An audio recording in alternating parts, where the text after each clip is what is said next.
কাহন, সাহিত্য দীর্ঘজীবী হোক।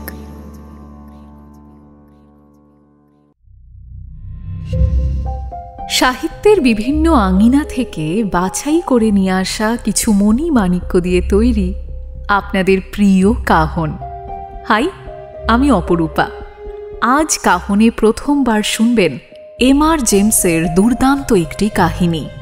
লেখকের জন্ম 1 অগস্ট 1862। প্রথমে টেম্পল গ্রোভ স্কুল এবং পরে ইটন স্কুলে পড়াশোনার পর জেমস স্কলারশিপ নিয়ে পড়তে যান কেমব্রিজের কিংস কলেজে। পরবর্তীকালে সেখানেই গবেষণা এবং অধ্যাপনা শুরু করেন।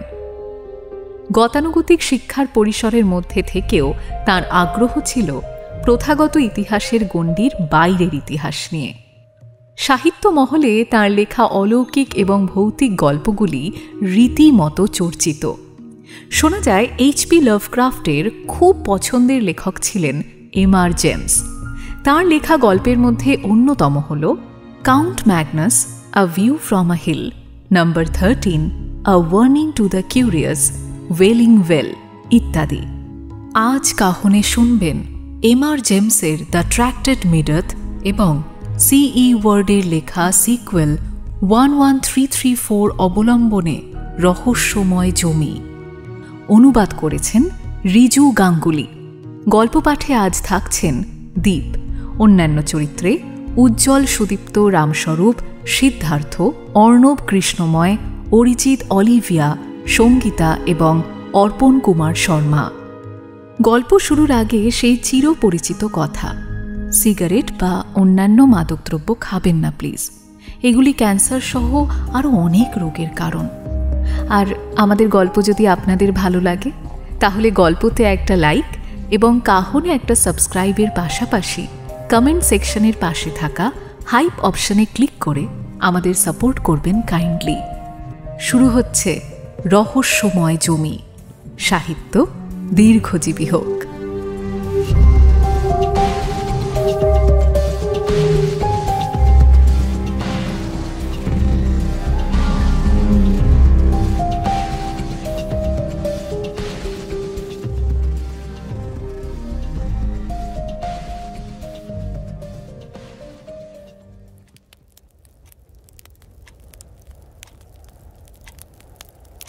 ডিসেম্বর 1933। যাক, একটা তৃপ্তির নিঃশ্বাস ফেলে গাইলস বললেন, ব্যাপারটা তাহলে ভালোভাবেই মিটল। ভাগ্যিস আপনার উপর ভরসা করেছিলাম মিস্টার ব্ল্যান্ড। মিস্টার আর মিসেস গ্যারেট খুব একটা ঝামেলা পাকাননি। নিরাসক্ত মুখে বললেন ব্ল্যান্ড। তবে পাশের ওই জমিটা নিয়ে ওরা একদম অনড় ছিলেন। চুক্তিপত্রে ওটার ব্যাপারে কিছু কথা ঢোকাতেই হয়েছে। সেগুলো বাইপাস করে আমার ইচ্ছেটা যাতে পূরণ করা যায় সে ব্যবস্থাও আপনি নিশ্চয়ই করে রেখেছেন। গাইলসের চোখ ঝকমক করছিল। ব্রেডফিল্ড ম্যানর ভেঙে সেখানে বেশ কয়েকটা সাজানো গোছানো ভিলা বানানোর ইচ্ছে তিনি অনেক দিন ধরে পুষে রেখেছিলেন। কেমব্রিজের কাছে এমন একটা বিশাল সম্পত্তি ঠিক মতো ডেভেলপ করতে পারলে আর ভাবনা নেই। অবশ্যই। একই রকম নির্বিকার ভঙ্গিতে বললেন ব্ল্যান্ড। দেখুন, আমি আপনার উকিল, গ্যারেটদের নই। তবে হ্যাঁ, ওরা যে দাম চেয়েছিলেন সেটাও বাজার দরের চেয়ে কিছুটা কমই। তাই সেখানে আমার খুব একটা কৃতিত্ব নেই। বিনয় ভালো, তবে এতটাও ভালো না। আমি যা যা চেয়েছিলাম সবের ব্যবস্থাই তো করেছেন আপনি। এবার তাহলে কাজ শুরু করলেই হয়। হ্যাঁ, তবে তবে সবে তো আপনি সম্পত্তিটা কিনলেন, এখনই ভাঙাভাঙি না করলে হয় না। বলছি, এখানকার লোকজন কিন্তু ব্রেডফিল্ড ম্যানরকে বেশ সম্ভ্রম করে। সম্ভ্রম নয়, অনেক চেষ্টা করেও রাগটা নিজের গলা থেকে দূরে রাখতে পারেন না গাইলস। ভয় আর কুসংস্কার। আপনি স্থানীয় মানুষ, তাই ইচ্ছে হোক বা অনিচ্ছে আপনার কাছে ওই ভয়ের মূল্য থাকতে পারে। আমার কাছে ওগুলো স্রেফ বাজে লোকের বাজে কথা। ব্ল্যান্ড হাতের গ্লাসটা টেবিলে রাখেন, তারপর উঠে দাঁড়ান। আপনি দেখুন। ঈষৎ নরম গলায় বলেন গাইলস, যদি এই জমিটা কোনো স্থানীয় মানুষ কিনতে চায়, তাতে চাষ করুক, বাগান করুক, বাড়ি বানাক, তাহলে তো ওটা এলাকার লোকের কাছেই থাকবে। আমি না হয় বাড়িটা নিয়েই যা করার করি। জমিটা নিয়েই তো সমস্যা মিস্টার গাইলস। এই বাড়িটা হারবার্ট ব্রেডফিল্ডের বানানো। এলাকার লোকজন ওই জমিটাকেই এড়িয়ে চলে। বাড়ি নিয়ে তাদের খুব একটা সমস্যা কোনো কালেই ছিল না। আমাকে একটা কথা বলুন তো, মিস্টার ব্রেডফিল্ডকে কি ওই জমিতেই কবর দেওয়া হয়েছিল? কেউ জানে না। ভদ্রলোকের বডি খুঁজে পাওয়া যায়নি। আর কথা না বাড়িয়ে বেরিয়ে যান ব্ল্যান্ড।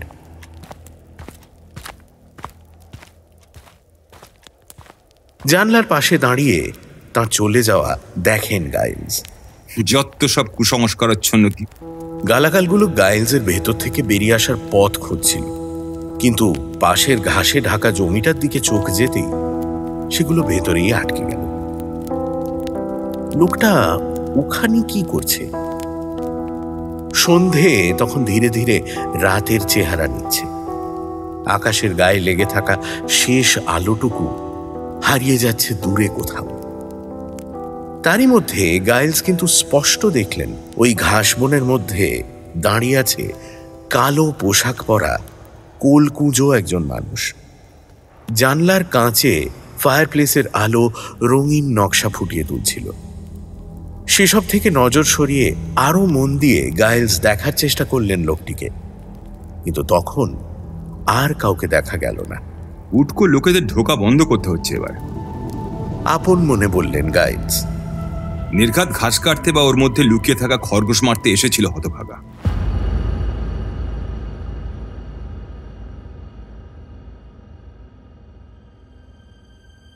নিচের বসার ঘরে গাইলসের জন্য অপেক্ষা করছিলেন থিওডর কার্সন। রিয়েল এস্টেটের ব্যবসায় এই মানুষটিকে গাইলসের ডান হাত বললে উত্তুক্তি হয় না, তবে গায়ের জোর নয়। কার্সনের আসল জোর ছিল তার ঠান্ডা মাথা আর সাহস। কার্সনকে উঠে দাঁড়াতে দেখেই গাইলসের মেজাজ আগের চেয়ে ভালো হয়ে গেল। চলো। ফ্ল্যাশ লাইট নিয়ে আর একটা আলো কার্সনের দিকে বাড়িয়ে ধরে বললেন গাইলস, বাড়িটা একবার দেখে আসি।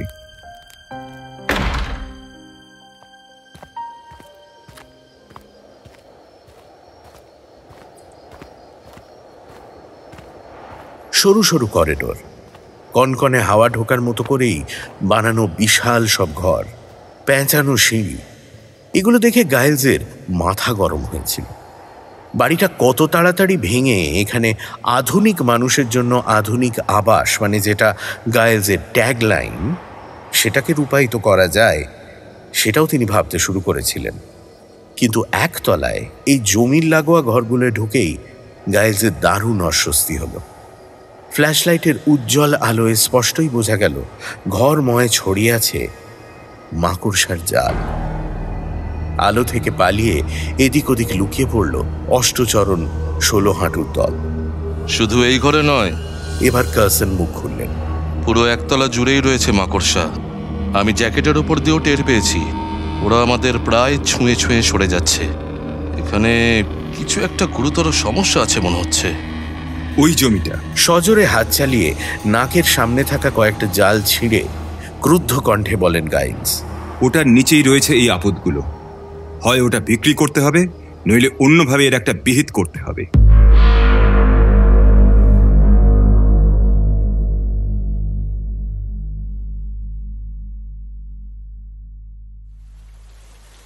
জানুয়ারি 1934। আমাদের কাজটা ঠিক কি মিস্টার কার্সন? কনকনে হাওয়া আর বৃষ্টির ছাঁট থেকে নিজের চোখ দুটো আড়াল করার বৃথা চেষ্টা করছিলেন কার্সন। লন্ডন থেকে নিয়ে আসা দু একজনের প্রশ্ন শুনে উনি তার দিকে ফিরলেন। এই ঘাস জমিতে একটা কবর আছে। আমাদের কাজ হলো সেই কবরটা খুঁজে বের করা। তারপর কফিনটা বের করে স্থানীয় চার্চের লাগোয়া কবরখানায় নিয়ে যেতে হবে। মিস্টার গাইলস পাদ্রির সঙ্গে কথা বলে রেখেছেন। কফিনটা ওই চার্চের জমিতে নতুন করে পোঁতার ব্যবস্থা করবেন পাদ্রি। কবর এই জমিতে? অন্য লোকটি বলে ওঠে, কার কবর মিস্টার কার্সন? ব্রেডফিল্ড, মানে এই ম্যানার জাঁড় বানানো, তার মৃতদেহ এই জমিতেই কোথাও একটা আছে। তাই এটাকে নিয়ে এত সমস্যা হচ্ছে লোকজনের। ওরা তিনজন মাঠটাকে চষে ফেলল। পায়ের নিচে কাদা ছাড়াও বড় বড় মাকড়সা সরে যাওয়া টের পাচ্ছিল ওরা তিনজনে। সব মিলিয়ে কার্সনের ভেতরে অস্বস্তিটা ক্রমেই বাড়ছিল। ব্ল্যান্ড জমিটার দাম কমাতে কমাতে প্রায় জলের দরে এনেও বেচতে পারেননি। গাইলস আক্ষরিক অর্থেই রেগে আগুন হচ্ছিলেন, কিন্তু কিছু করতে পারছিলেন না। একরকম মরিয়া হয়ে উনি স্থানীয় প্যারিসে খোঁজ নিয়েছিলেন। সেখানে ব্রেডফিল্ড সম্বন্ধে যা শোনা গেছিল তা শোনার পর থেকে ঘোর বাস্তববাদী কার্সনও কিছুটা অস্বস্তিতে পড়েছেন। দিনটা অন্ধকার হয়ে আসছিল। বৃষ্টির ধারালো স্পর্শ, কাদা, জুতো আর পোশাক ছুঁয়ে সরে যাওয়া মাকড়সা, সব মিলিয়ে কার্সন সেদিনের মতো হাল ছেড়ে দেওয়ার কথাই ভাবছিলেন। কিন্তু এই ছেড়ে ছুড়ে দেওয়ার ব্যাপারটা ওর ধাতে নেই। হয়তো সেই জন্যই ছোট নীলচে পাথরটায় ঠক্কর খাওয়া কার্সনের কপালেই ছিল। এই তো সোৎসাহে বলে উঠল কার্সনের এক সঙ্গী। এর গায়ে কিছু লেখাও ছিল মনে হচ্ছে, তবে জল কাদা কিছু পড়া যাচ্ছে না। পড়তে হবে না, খুঁড়তে হবে। শুরু করা যাক। দিনের আলো আর বেশিক্ষণ থাকবে বলে মনে হচ্ছে না।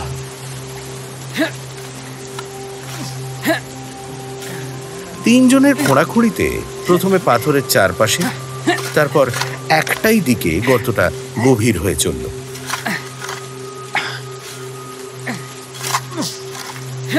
কেউ কোনো কথা বলছিল না, তবে গাইলসের বলা কথাগুলো কার্সনের মনে পড়ছিল। ব্রেডফিল্ড এককালে যাজক ছিলেন, গম্ভীর মুখে বলেছিলেন গাইলস। তবে শুধু বাইবেল নয়, পুরনো পুঁথিপত্র নিয়ে নাড়াচাড়ার অভ্যাসও ছিল তার।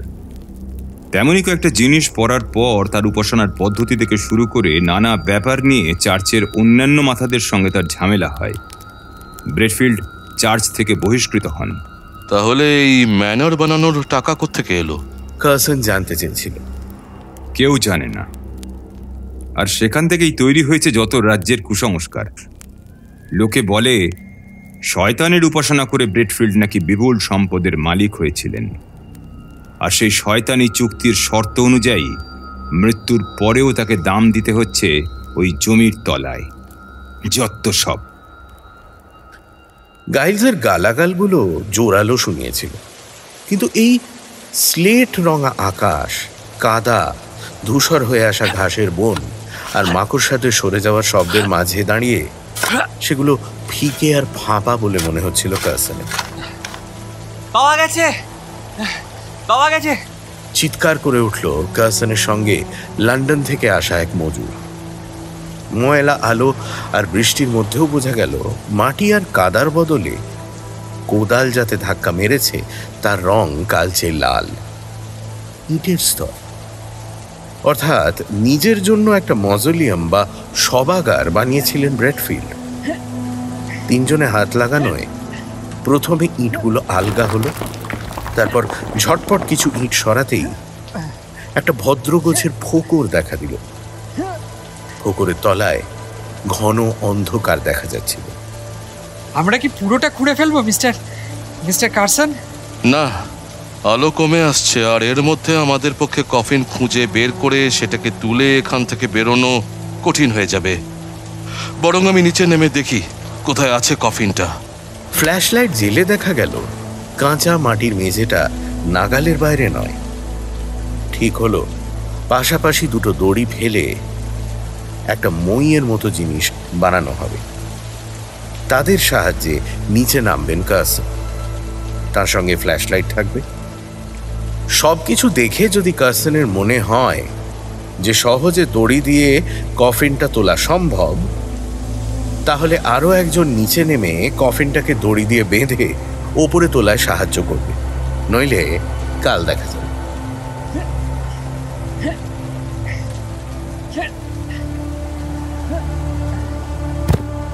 নেমে এলেন কার্সন। গর্তের ঠিক তলায় দাঁড়িয়ে থাকায় বৃষ্টির আড়াল করে ওই ইটের ছাদের নিচে অন্ধকারে ঢুকতে মন চাইছিল না। কনকনে ছোঁয়া তার সর্বাঙ্গ কাঁপিয়ে দিচ্ছিল। তবুও একরকম বাধ্য হয়েই ফ্ল্যাশ লাইট জ্বালিয়ে মাথাটা নিচু রেখে তিনি এগিয়ে গেলেন সামনের দিকে।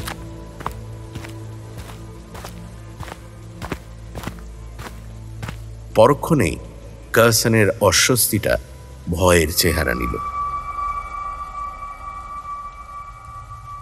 মাটির নিচে ইট দিয়ে বানানো ছাদ আর দেওয়ালের মধ্যে এই ঘরটা শুকনো থাকবে এটা অস্বাভাবিক নয়, কিন্তু তার নাকে মুখে ধুলো বা মাটি নয়, মাকড়সার জাল জড়িয়ে যাচ্ছিল। কার্সনের স্পষ্ট মনে হচ্ছিল ছোট্ট লোমশ জীবগুলো তার জ্যাকেট, ট্রাউজার্স, এমনকি কলার ছুঁয়ে সরে যাচ্ছে। ফ্ল্যাশ লাইটের আলোয় একটাও প্রাণীকে উনি দেখতে পাচ্ছিলেন না, কিন্তু ওর শরীর আর মন বলছিল ওরা সরে যাচ্ছে আলোর বাইরে, অন্ধকারে, ওর চারপাশে। এখানে কি হতচ্ছাড়া মাকড়সা ছাড়া আর কিছুই নেই? নিজের মনে বিড়বিড় করছিলেন কার্সন। হার্বার্ট ব্রেডফিল্ড তাহলে কোথায়? তখনই ফ্ল্যাশ লাইট স্থির হলো সামনে। দারুণ চমকে হাত থেকে আলোটা প্রায় ফেলেই দিচ্ছিলেন কার্সন, কিন্তু কোনো ক্রমে নিজেকে সামলে নিলেন। সামনে একটা নিচু টেবিলের পাশে ঝুঁকে বসেছিল একটা শরীর। বৃদ্ধ যাজকের কালো পোশাক পরে থাকা শরীরটায় কোনো পচন বা ক্ষয়ের চিহ্ন দেখতে পাননি কার্সন। শরীরটা ধুলো আর মাকড়সার জালে ঢাকা পড়েছে। শরীরটা ঈষৎ ঝুঁকে থাকলেও মুখটা ওর দিকেই উঁচু হয়েছিল। কার্সনের ফ্ল্যাশ লাইট দেখালো চোখের দুটো গহ্বর ফাঁকা, না পুরোপুরি ফাঁকা নয়, সেগুলো ঢাকা পড়েছে মাকড়সার জালে। জালটাও স্থির নয়, কাঁপছে। উজ্জ্বল আলোয় স্পষ্ট দেখলেন কার্সন ওই জালের ফাঁক দিয়ে শরীরটার ভেতর থেকে বেরিয়ে আসছে একটা প্রকাণ্ড মাকড়সা। কার্সন পিছিয়ে গেলেন, প্রথমে এক পা, তারপর বেশ কয়েক পা, তারপর প্রায় দৌড়ে উনি ছুটে এলেন ফাঁকা জায়গার নিচে। ওর মনে হচ্ছিল একটা কালো ঢেউয়ের মতো ওর পিছু নিয়েছে খুদে খুদে জীবগুলো। হয়তো তাদের নেতা হয়ে এগোচ্ছে একটা বড় মাকড়সা বা অন্য কেউ। কার্সন, মিস্টার কার্সন, কি হয়েছে? ওকে ছুটে নিচে আসতে দেখে উদ্বিগ্ন হয়ে পড়েছিল উপরে দুই মজুর। তাদেরই একজন চেঁচিয়ে জানতে চাইল, আপনি ঠিক আছেন মিস্টার কার্সন? কফিনটা পেলেন? জলে ভেজা হাত দিয়ে দড়িটা ধরতে গিয়ে ফ্ল্যাশ লাইটটা ফসকে গেল কার্সনের হাত থেকে। ওটা নিয়ে মাথা না ঘামিয়ে দু হাতে দুটো দড়ি ধরে প্রথমে ঝুলে, তারপর দুপাশের মাটিতে পা দিয়ে উপরে উঠে এলেন তিনি।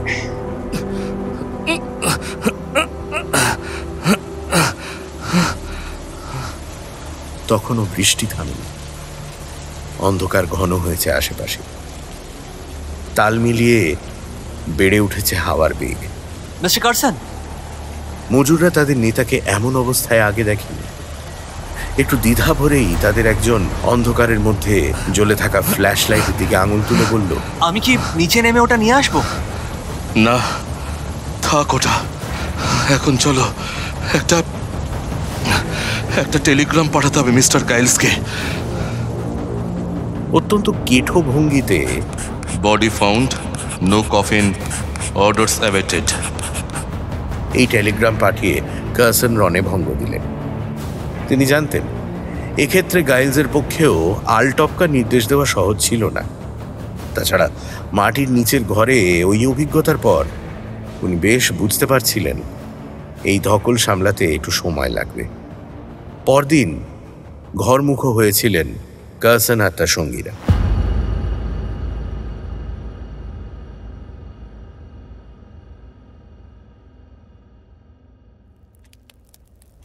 মার্চ 1934। ব্যাপারটা এবার কিন্তু খুব বাজে দিকে চলে যাচ্ছে মিস্টার ব্ল্যান্ড। গাইলসের গলাটা কাঁপছিল, তবে সেটা শুধুই রাগে নাকি ভয়েও সেটা বুঝতে পারছিলেন না ব্ল্যান্ড। জমিটা 4 মাসেও আপনি বেচতে পারলেন না। কার্সন প্রথমে হুমকি চিঠি পেল, তারপর ওর এরকম হঠাৎ করে মৃত্যু হলো। এখন এই এলাকার বদমাইশের দল আমাকেও হুমকি দিচ্ছে। আপনি এর কিছু একটা বিহিত করতে পারছেন না কেন? আপনাকে কে হুমকি দিয়েছে সেটা যতক্ষণ না বোঝা যাচ্ছে ততক্ষণ আমি থানা পুলিশ করেও আপনার কোনো কাজে লাগতে পারবো না। ভালো কথা, কার্সন ঠিক কিভাবে হুমকি চিঠিটা পেয়েছিলেন? কার্সন বাড়ি ফেরার পর ওর স্ত্রী ওকে বলেছিলেন আগের দিন সন্ধেবেলায় কেউ বেল বাজিয়েছিল।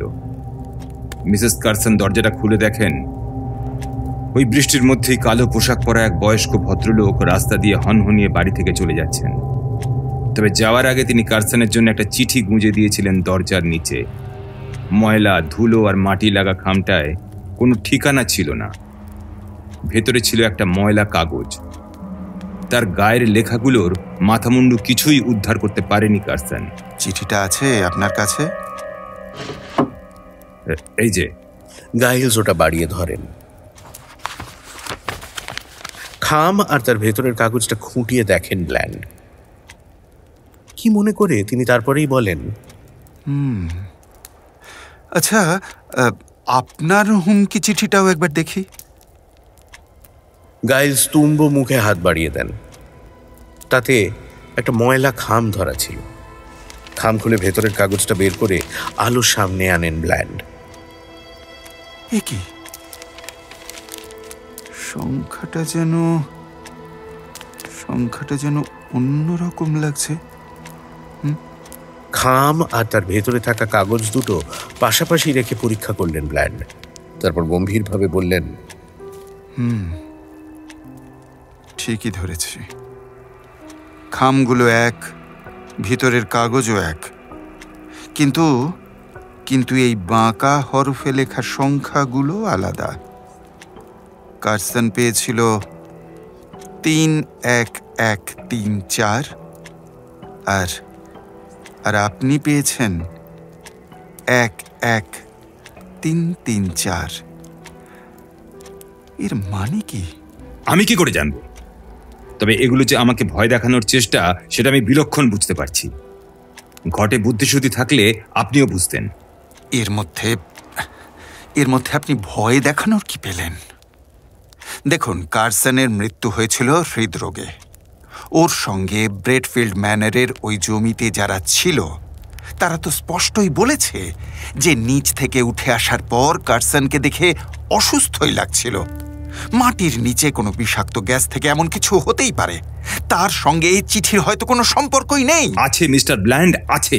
আমার অফিসেও এই খামটা দিয়ে আর কাউকে কিচ্ছু না বলে উধাও হয়েছে এক মক্কেল। তাকে সামনে থেকে কেউ দেখেনি। আমার ফার্মে অ্যাটেন্ডেন্ট হিসেবে যে কাজ করে সেই রুডি লোকটাকে দেখেছিল। রুডি আমাকে সেই পত্রবাহকের কি বর্ণনা দিয়েছেন শুনবেন? বেশ, শোনান। ব্ল্যান্ড কথাটা বললেন বটে, তবে তিনি আন্দাজ করতে পারছিলেন উত্তরটা কি হতে পারে। লোকটা বুড়ো, কালো পোশাক পরা, আর সর্বাঙ্গে হয় ধুলো নয় মাকড়সার জালে মাখামাখি। কার্সনের মৃত্যুর সঙ্গে জড়িত গল্পগুলো মনে পড়ে যায় ব্ল্যান্ডের। মিসেস কার্সন বলেছিলেন কার্সন লন্ডনে ফেরার পর দিন উনি বেল বাজানোর আওয়াজ পেয়েছিলেন। তখন উনি উপরে ছিলেন, বাড়ির দোতলায়। নিচে আসতে আসতে উনি সিঁড়ি থেকে দেখেন ততক্ষণে কার্সন দরজা খুলে দিয়েছেন। তারপরেই বোধহয় কার্সনের হার্ট অ্যাটাক হয়। কিন্তু মিসেস কার্সন স্পষ্ট বলেছিলেন তিনি দেখেছিলেন যে কালো পোশাক পরা একটা মানুষ বা একটা প্রকাণ্ড কালো কুয়াশার মতো কিছু কার্সনকে ঢেকে ফেলেছিল। উনি চিৎকার করে সাহায্য চেয়েছিলেন। মিসেস কার্সন নিচে নেমে আসতে আসতে অবশ্য দরজার সামনে শুধু কার্সনের মৃতদেহটাই পড়েছিল। ওখানে কেউ ছিল না। পুলিশ তদন্ত করেছিল, কিন্তু কার জন্য কার্সন সেদিন দরজাটা খুলেছিলেন তা জানা যায়নি। ডাক্তারি রিপোর্টেও অস্বাভাবিক কিছু পাওয়া যায়নি। আমি জানি আমাকেও ওইভাবে মারার চেষ্টা করবে বদমাইশের দল। আর আগেই বলে দিচ্ছি, সেরকম হলে আপনি কিন্তু কাউকে ছাড়বেন না, কাউকে না।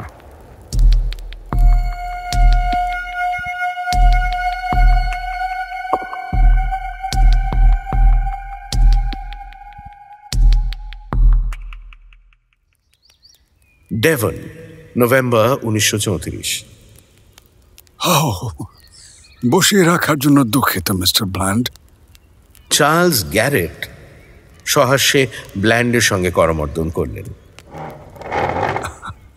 আসলে আমার স্ত্রীর শরীরটা ভালো যাচ্ছে না। ডাক্তারকে বিদায় না করে আসার সুযোগ পাচ্ছিলাম না। অসুস্থ? ব্ল্যান্ডের মুখটা ফ্যাকাশে হয়ে যায়। কেন? কি হয়েছে ওর? আরে তেমন কিছু না। সামান্য জ্বর জারি আর কি। ব্ল্যান্ডের মুখ চোখের অবস্থা দেখেই বরং চার্লস বেশি চিন্তিত হয়ে পড়েন। কিন্তু আপনার শরীরটা মনে হচ্ছে আগের চেয়ে অনেক ভেঙে গেছে। তারপর এত শর্ট নোটিসে আমাদের কাছে আসা, কি ব্যাপার বলুন তো? বলছি, আসলে আসলে আপনাদের কাছে আমার একটা স্বীকারোক্তি করার আছে। ব্রেডফিল্ড ম্যানারে। থাক মিস্টার ব্ল্যান্ড, ওই বাড়ি আর জমি নিয়ে আমাদের মাথা ব্যথা নেই। ওটা বাজার দরের চেয়ে কমে বিক্রি হয়েছিল কিনা সে নিয়ে এখন কিছু বলার দরকার নেই। ওই অধ্যায়টা শেষ করেই আমরা এখানে সমুদ্রের ধারে কটেজে চলে এসেছি। এটাই ছিল নোরা আর ওর মার বাড়ি। ওরা এখানেই পেইং গেস্ট হিসেবে পর্যটকদের থাকতে দিতেন। ভালোই ছিলেন কিন্তু ওরা, যতদিন আমি ব্রেডফিল্ড ম্যানরে ওদের ফিরিয়ে আনি। আমি আর নোরা এখানেই বেশ ভালো আছি। আপনি ফিরিয়ে আনেন? কিন্তু কিন্তু আপনি তো কেমব্রিজের জুনিয়র লাইব্রেরিয়ান ছিলেন। আপনি কিভাবে সম্পত্তি ফেরানোর কাজটা করলেন? এগুলো তো জেনারেলি উকিলরাই করে থাকেন। সে এক লম্বা গল্প মিস্টার ব্ল্যান্ড। বাইরে সমুদ্রের বুকে ঠিকরে ওঠা রোদের ঝলকের দিকে তাকিয়ে অন্যমনস্কভাবে বলেন চার্লস। অবিশ্বাস্য বটে। থাকো সব। না না মিস্টার গ্যারেট, আমাকে দয়া করে গল্পটা বলুন প্লিজ। শুনবেন? তাহলে আপনাকে বেশ কয়েকটা বছর পিছিয়ে যেতে হবে। যে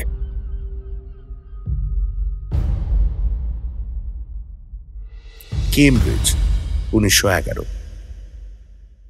আমি তখন কেমব্রিজের জুনিয়র লাইব্রেরিয়ান হিসেবে যোগ দিয়েছি।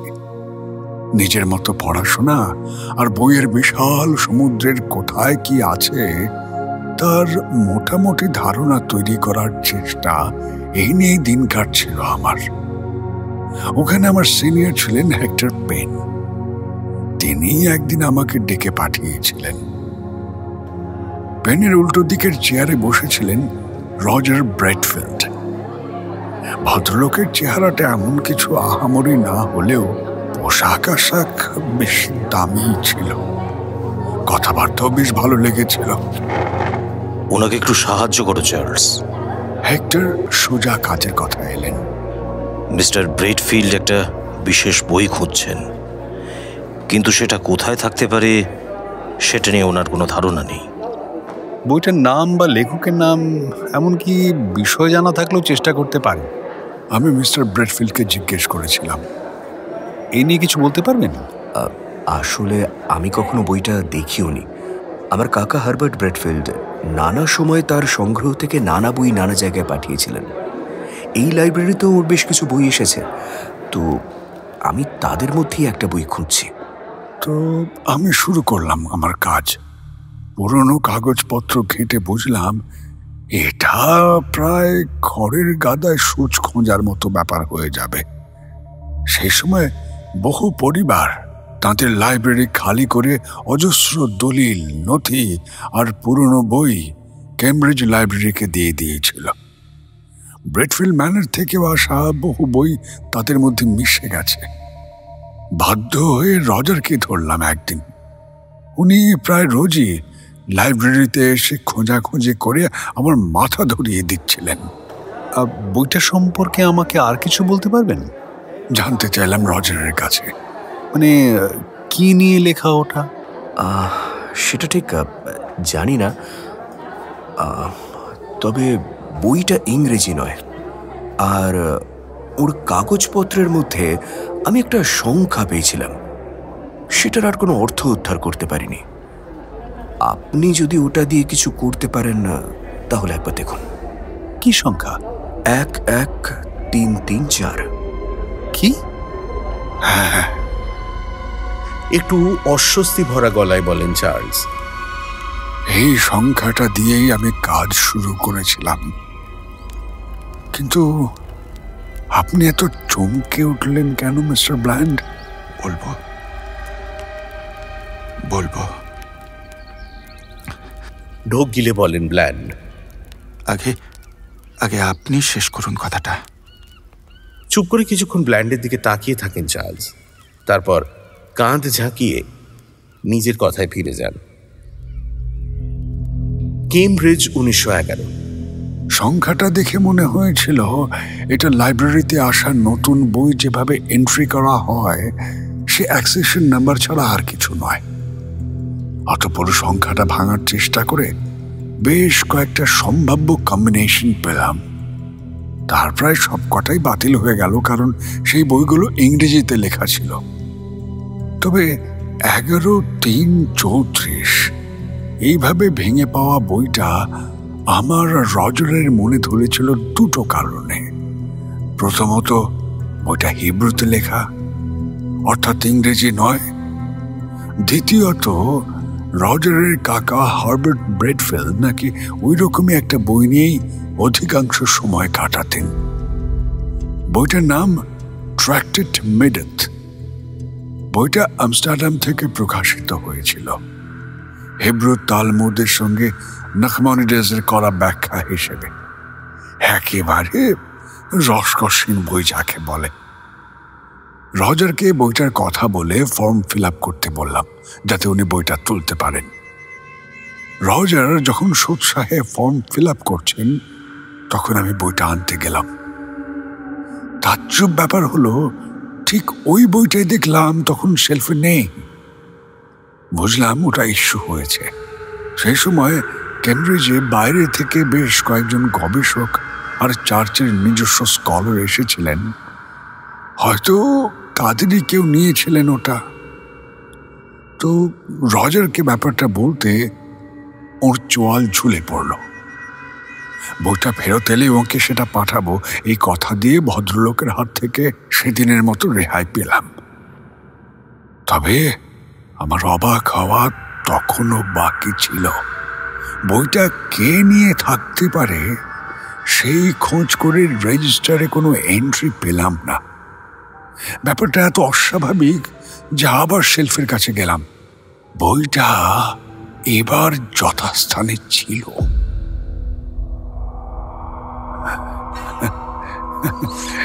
এই অভিজ্ঞতার পরে আমার নিজের দৃষ্টিশক্তি নিয়ে গর্ব অনেকটাই কমে গিয়েছিল। তবে আসল ঘটনা ঘটে পরদিন। সেদিন লাইব্রেরি খোলার একটু পরে আমি ওখানে ঢুকে সোজা ওই বিশেষ শেলফটার কাছে পৌঁছে গেলাম। দেখলাম কালো পোশাক পরা এক বয়স্ক ভদ্রলোক বইটা শেলফ থেকে নামাচ্ছেন। আমার আশঙ্কা হলো, এই রে, আবার রজার ব্রেডফিল্ড নিরাশ হবেন। মাফ করবেন স্যার, আমি একটু জোরেই বলে উঠলাম, ওই বইটা ইস্যু হয়ে গেছে, ওটা আমাকে নিতে দিন প্লিজ। ভদ্রলোক আমার দিকে ঘুরে দাঁড়ালেন। আমি দেখলাম ভদ্রলোকের সারা শরীর জুড়ে যেন ধুলো আর মাকড়সার জাল জড়িয়ে আছে। তবে সবচেয়ে ভয়ানক ছিল ওর চোখ জোড়া। হ্যাঁ, সেখানে মণি বা সাদা অংশ এসব কিচ্ছু ছিল না মিস্টার ব্ল্যান্ড। তার বদলে সেখানে ছিল মাকড়সার জাল, আর সেই জালের ওপাশ থেকে যেন কিছু একটা জিনিস বেরিয়ে আসতে চাইছিল।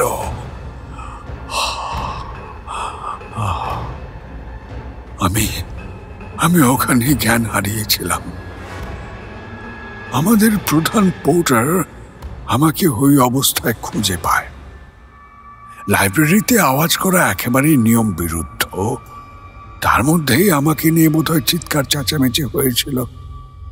জ্ঞান ফিরে পেলাম কলেজের ইনফার্মারিতে।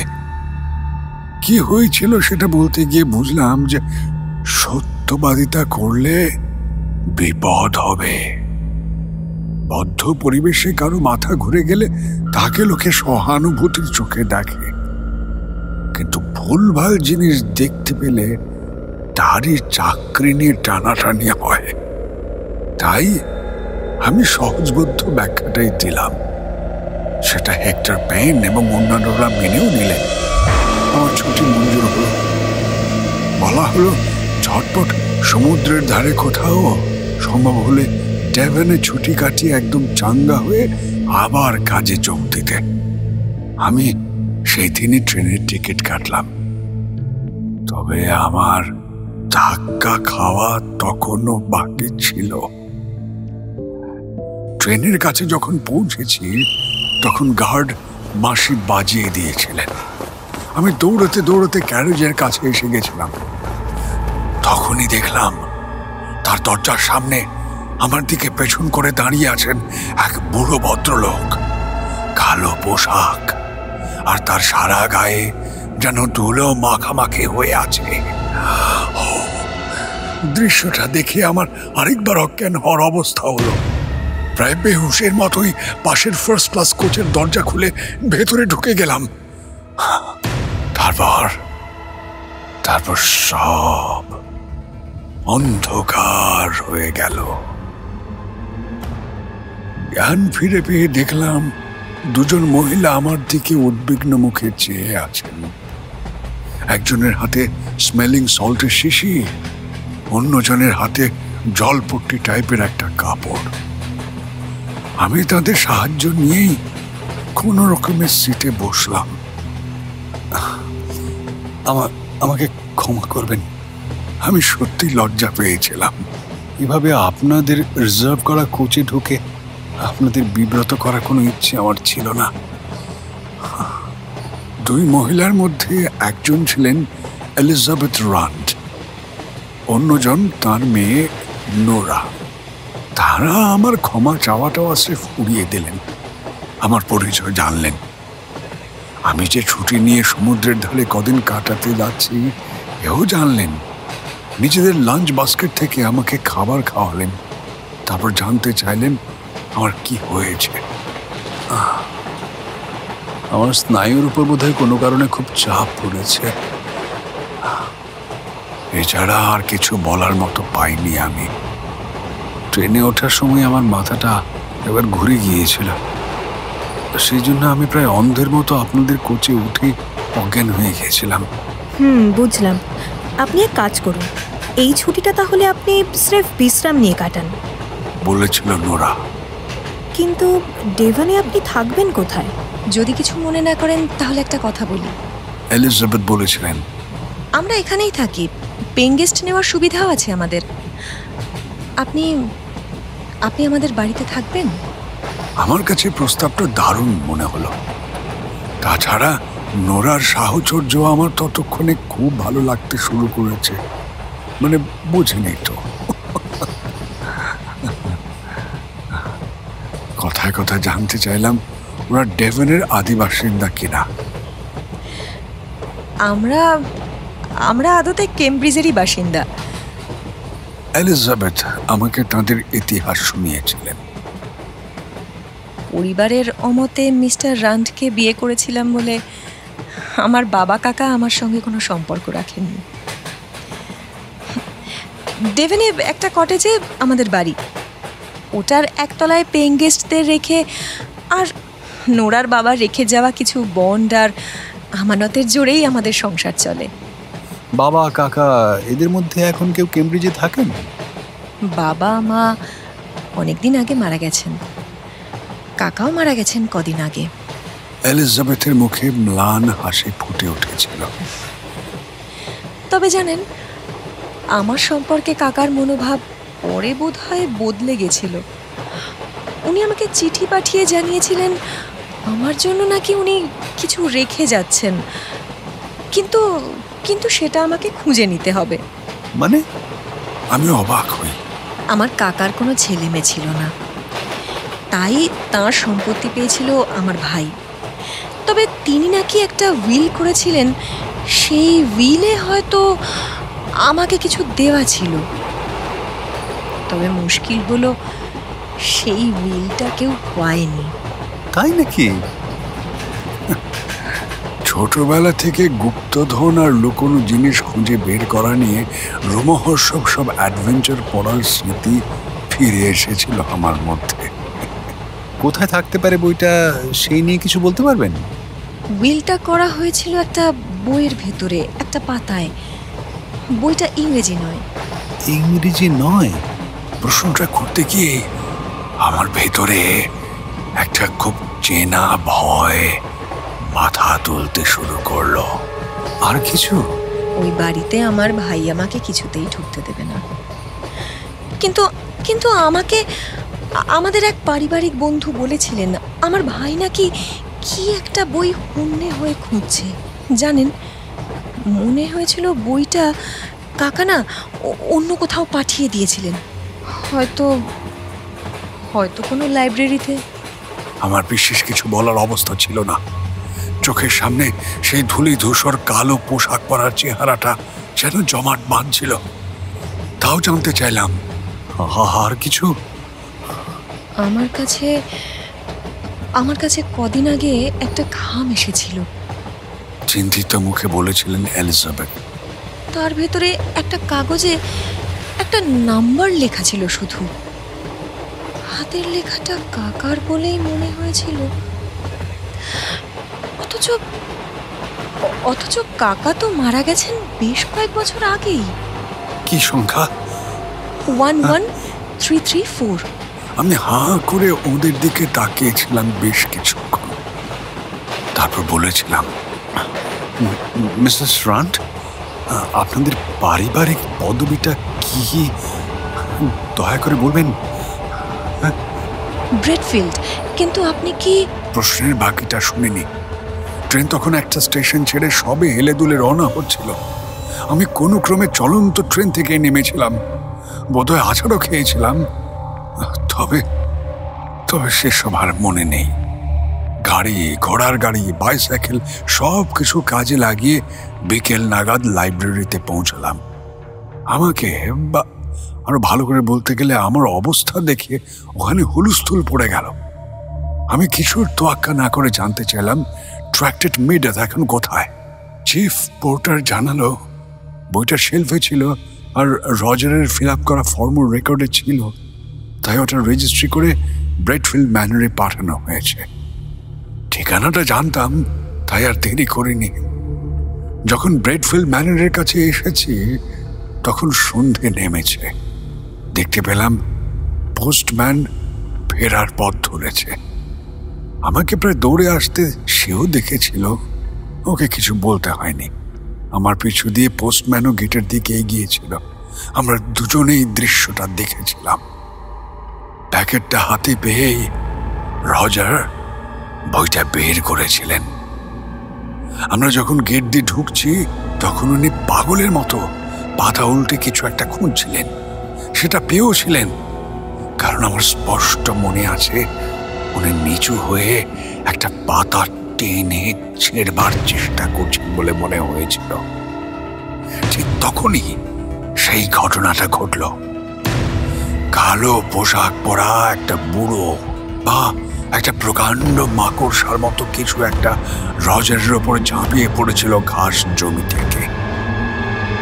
সন্ধ্যার সেই তরল অন্ধকারে আমরা যে কি দেখেছিলাম তা নিজেরাও হলফ করে বলতে পারিনি, তাই ওটা নিয়ে সংশয় থেকেই যাবে। তবে আমরা যখন ছুটতে ছুটতে রজারের কাছে পৌঁছেছিলাম তখন ওখানে রজারের মৃতদেহ ছাড়া কেউ বা কিচ্ছু ছিল না। Devon, November 1934। তারপর রুদ্ধশ্বাস কণ্ঠে জানতে চাইলেন ব্ল্যান্ড। তারপর আর কি? করোনার বললেন মৃত্যুর কারণ হলো হৃদরোগ। বইয়ের যে পাতাটা ছেঁড়া ছিল সেটা পরীক্ষা করতে গিয়ে ধরা পড়ল অক্ষরগুলো হিব্রু হলেও ওই পাতায় যা লেখা হয়েছে তার ভাষাটা ইংরেজি। সেটার নিচে হার্বার্ট ব্রেডফিল্ডের আর দুজন সাক্ষীর সই দেখেই রজার বুঝে গেছিলেন এটাই সেই উইল। তাই হয়তো তিনি ওটাকে নষ্ট করতে গেছিলেন। সম্পত্তি পেলেন এলিজাবেথ রান্ট। অর্ধেক রাজত্ব না পেলেও রাজকন্যা মানে নোরাকে আমি পেলাম। কিন্তু কেন? চার্লসের ভুরু কুঁচকে গেছে দেখে ব্ল্যান্ড বোঝেন প্রশ্নটা একটু গোলমেলে হয়ে গেছে। উনি আবার জানতে চাইলেন, মানে মানে উইলে কি এমন ছিল যে ওটাকে খুঁজে বের করে নষ্ট করতে এত ব্যাকুল হয়ে উঠেছিলেন রজার? বাড়ির পাশের ওই জমিটাকে নিজের সম্পত্তির থেকে আলাদা করে দিয়েছিলেন হার্বার্ট। উইলে ওটা এলিজাবেথ রান্ডকে দেওয়া হয়েছিল।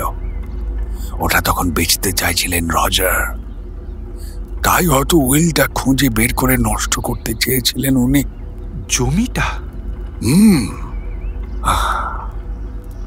কিন্তু এবার আপনি বলুন মিস্টার ব্ল্যান্ড, আপনি আমাদের কাছে এসেছেন কেন? পরের বেশ কিছুটা সময় ব্ল্যান্ড একাই কথা বললেন।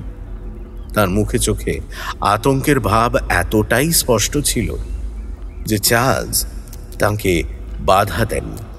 ফলে গত ডিসেম্বরে ব্রেডফিল্ড ম্যানর গাইলসের হাতে আসার পর থেকে মার্চ অবধি ঘটা সবকিছু শুনতে এবং খাম ও তার ভেতরে ভরা কাগজগুলো দেখতে বাধ্য হন চার্লস।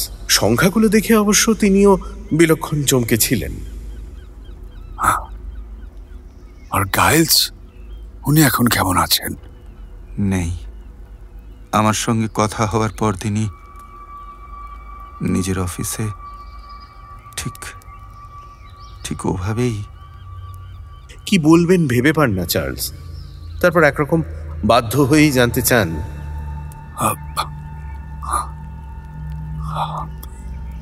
আমরা এই অবস্থায় কি করতে পারি মিস্টার ব্ল্যান্ড?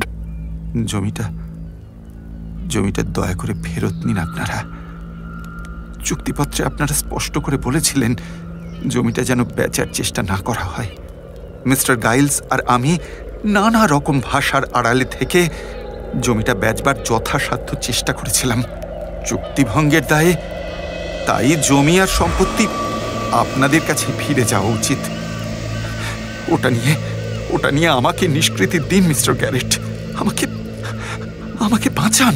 না মিস্টার ব্ল্যান্ড, মার মৃত্যুর পর থেকেই ওই বাড়িতে থাকতে আমাদের অস্বস্তি হতো। আমাদের দুজনেরই মনে হতো যেন একটা প্রকাণ্ড জালের মধ্যে আমরা আটকে যাচ্ছি। তাই ওই সম্পত্তিতে আমাদের পক্ষে ফিরে যাওয়া একেবারেই অসম্ভব। ফিরতে হবে না। ব্রেডফিল্ড ম্যানরের ব্যাপারে বিলি বন্দোবস্ত অন্য কেউ করবে। আপনারা শুধু জমিটা ফেরত নিন মিসেস গ্যারেট। আপনি এতটা অস্থির হচ্ছেন কেন? গাইলস তো মারা গেছেন সেই মার্চে, এখনো তো কিছু হয়নি। ব্ল্যান্ডের ফ্যাকাশে মুখের দিকে তাকিয়ে থাকা অবস্থাতেই চার্লসের সামনে ভেসে ওঠে সংখ্যাগুলো। তার মনে হয় যেন একটা প্রকাণ্ড মাকড়সা জাল বরাবর এগিয়ে আসছে তার শিকারের দিকে। 3-1-1-3-4 মানে কি এই বছরের 31শে জানুয়ারি? কাসম তো সেই দিনই। তাহলে তো 1-1-3-3-4 মানে 11ই মার্চ। চার্লসের চোখ দেখে ব্ল্যান্ড বোধহয় বুঝতে পেরেছিলেন সংখ্যাগুলো ওর সামনে টুপটাপ করে খসে পড়ছে সময়ের জাল থেকে। উনি নিজেই বলে ওঠেন, গাইলস মারা যায় 11ই মার্চ। নোরা শক্ত মুঠিতে চার্লসের হাতটা ধরেন। তাও চার্লসের গলা পুরোপুরি স্থির ছিল না।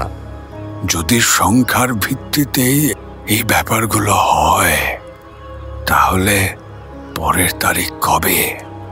ব্ল্যান্ডের হাত এত কাঁপছিল যে তার ফোল্ডার খুলে সব কাগজপত্র ছড়িয়ে পড়ে মেঝেতে। সেগুলো ঘেঁটে একটা বিশেষ দলিল বের করে কোনো ক্রমে টেবিলে রাখেন ব্ল্যান্ড। তারপর নিজের কোটের পকেট থেকে বের করে আনেন একটা ময়লা সাদা খামটা দলিলের ওপর রেখে তার পাশে একটা কলম রেখে সেটা নোরার দিকে ঠেলে দেন ব্ল্যান্ড। ঘরের ভেতর সময় যেন থেমে যায়। নোরা চার্লসের দিকে তাকান। চার্লস তাকিয়ে থাকেন খামটার দিকে। তিনি জানেন ওই খামের ভেতরে কাগজে লেখা আছে 3-1-1-3-4, অর্থাৎ 3রা নভেম্বর, আগামীকাল।